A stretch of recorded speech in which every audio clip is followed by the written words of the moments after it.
Dear students, in the previous class, we discussed Anglo-Maratha War and Anglo-Sikh War.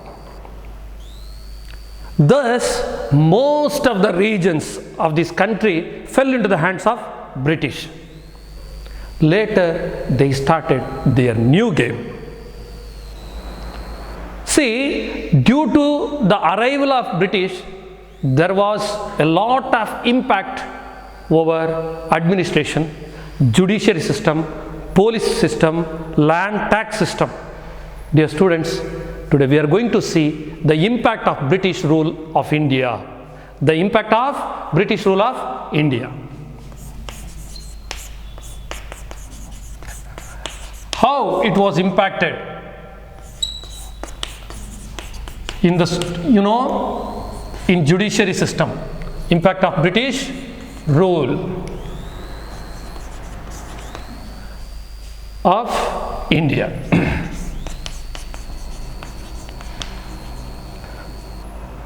The British East India Company fulfilled its commercial needs in the beginning as a trade company. East India Company is an ordinary trading company. It was not part of parliamentary of British. Later, that they involved in the political tactics.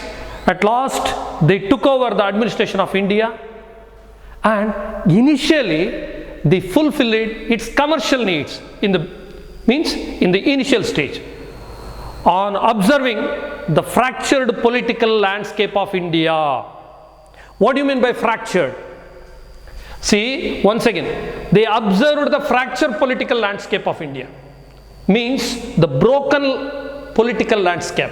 Means there was lack of unity among the regional leaders, among the regional rulers. There was mutual scuffle, mutual squabbles, quarrels. This was encashed by East India Company. It means on observing the fractured political landscape of India, wherein hundreds of ruling dynasties were competing with each other, the British thought of exploiting the situation to further extent for their political consolidation. What? Political consolidation. See, how did they use their tactics? They used their tactics where the political system was fractured. And my dear children, they implemented so many cunning policies.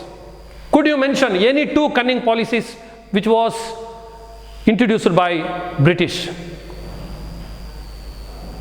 In the previous lesson, we discussed that.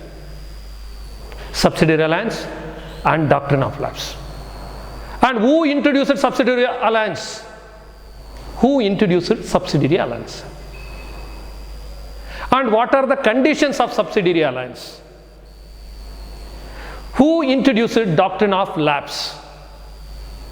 And what were the conditions of doctrine of lapse? See, through these cunning policies, they got their foothold strong in India. Similarly, they implemented divide and rule policy.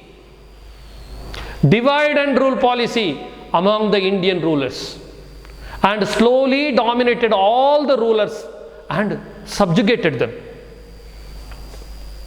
See, later they exploited them.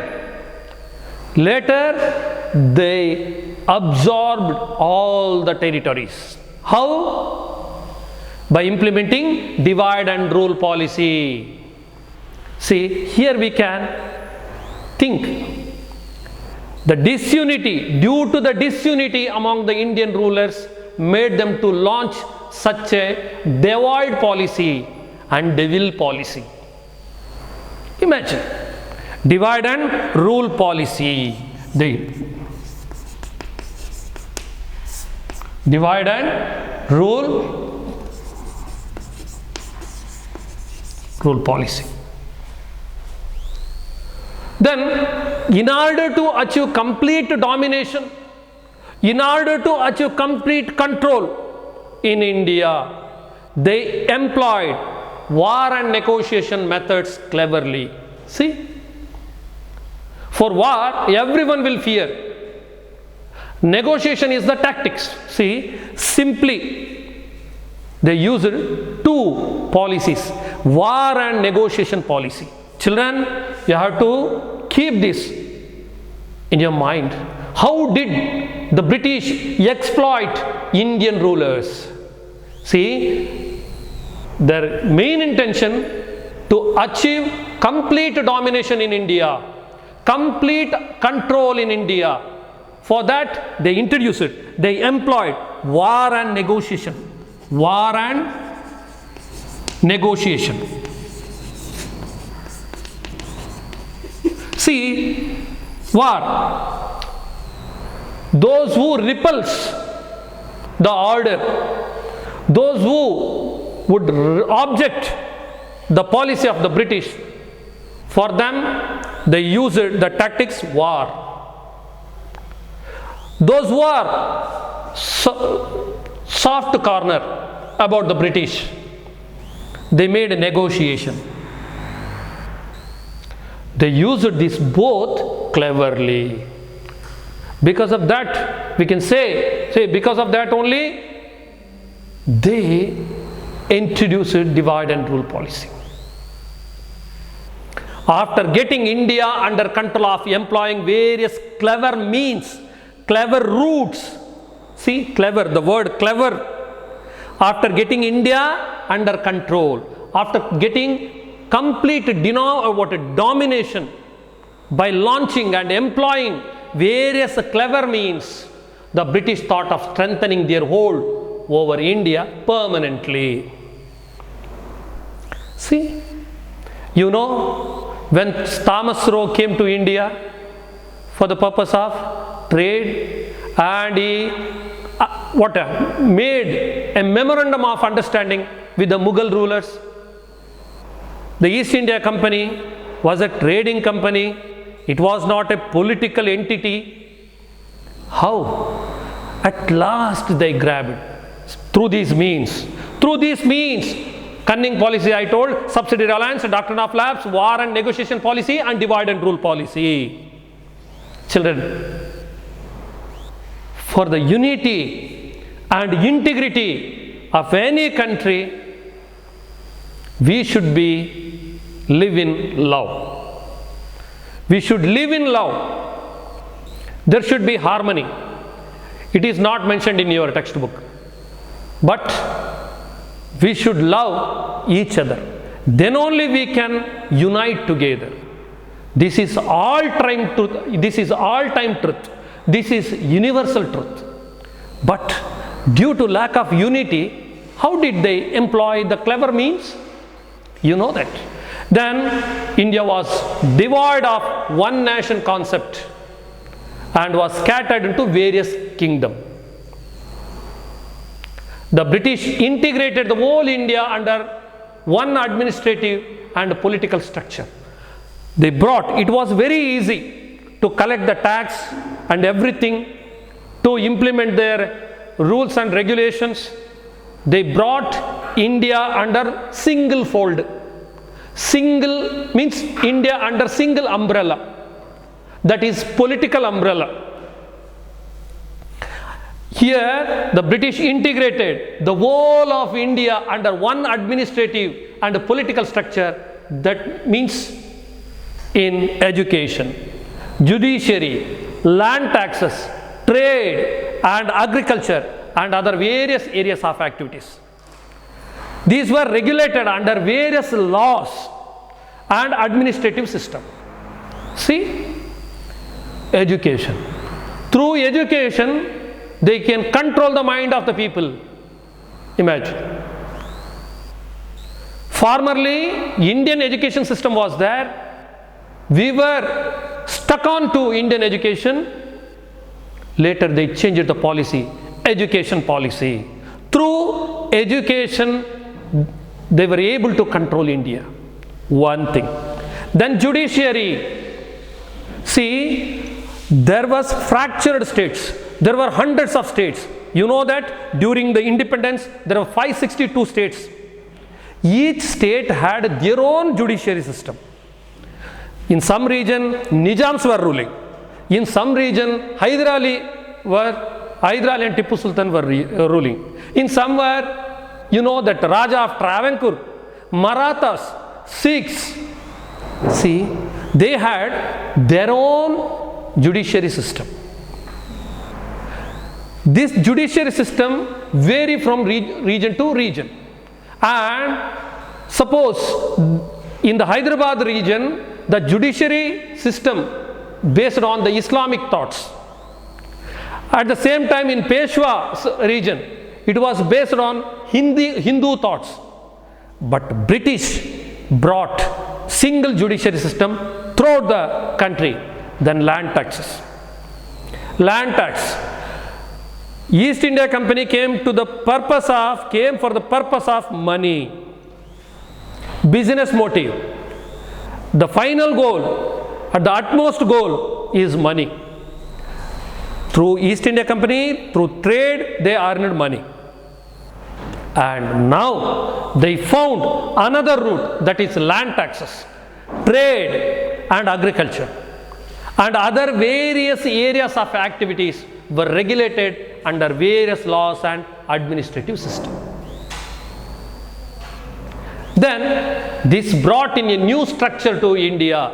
While implementing all these measures, they never forgot to protect their financial interest.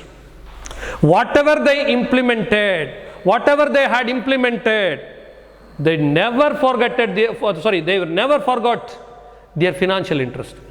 You know, their first and foremost aim is money, money, money. That you know, Kanchanam Karya Siddhi. And then British East India Company implemented various administrative experiments in order to achieve new order. New order. I'm stressing the word. New order in India. Once again, I will repeat. The British East India Company introduced various administrative experiments in order to achieve a new order in India.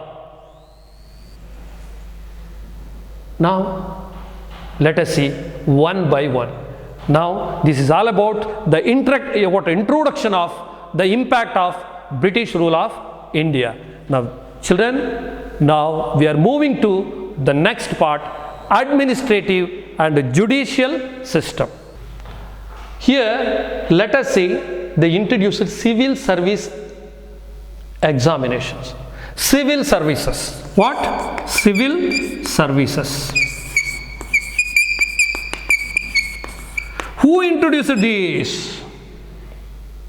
Lord Cornwallis. Who? Lord Cornwallis introduced it.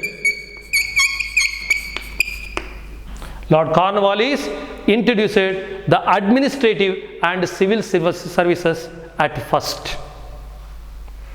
Here, the system of appointing the employees for the purpose of trade was done by the East India Company from the beginning. Once again, the system of appointing the employees, recruiting the employees for the purpose of trade was done by the East India Company from the beginning. The company also provided permission for private workers to trade. See, British private workers indulged in trade. Later, they fetch a lot of profit. So, to control this, in 1773, the government of England implemented Regulating Act in India. Regulating. While writing any act, the first letter of the word should be capital. And act. See, act, capital letter. Who implemented Regulating Act in India? British government. The government of England implemented. When did they implement? They implemented in 1773. Once again, who introduced it? When was it introduced? Okay, 2 questions. And another question is, who introduced it? Lord Cornwallis introduced it, civil services. And the aim of the regulating act was, as the name suggests, to entire control. Regulating means here control. In 1800, Lord Cornwallis opened Fort William College. See, Fort William College. Why did he start this college? Why did he start this college? Who start? Lord Cornwallis. When did he start? In 1800. See, you can keep 2 years in your memory, that is 1773. This is very, very important act. This is very, very important act. And another one is Fort William College in 1800. In 1800, Lord Cornwallis opened Fort William College in Calcutta for the benefit of people who are aspiring to join civil services. Today you know that even today civil service examinations are there. Indian Administrative Service, Indian Foreign Service, Indian Forest Service, Indian Economic Service, Karnataka Administrative Service, Karnataka Education Service, Karnataka Forestry Service. There are so many civil services examination. But for the employment to recruitment, means for the recruitment, they started Fort William College in Calcutta. Who started? Lord Cornwallis. Who started? Lord Cornwallis. But this initiation did not find support from the directors of the East India Company. They did not support. As a result, all the appointments till 1853 were done by the directors only.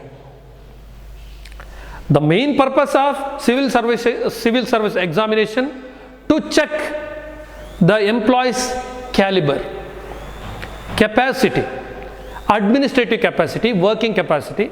For that, he started Fort William College. And from 1853 onwards,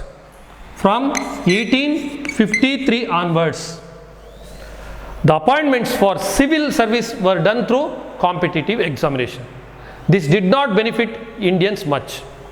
It was mainly for British employees. The British continued to suspect the efficiency of the Indians. See, though we are the natives, they were suspecting us. They were suspecting our caliber. They were suspecting our potential. They were suspecting about our capacity and working ability. Lord Cornwallis argued, all the native of Hindustan are completely corrupt.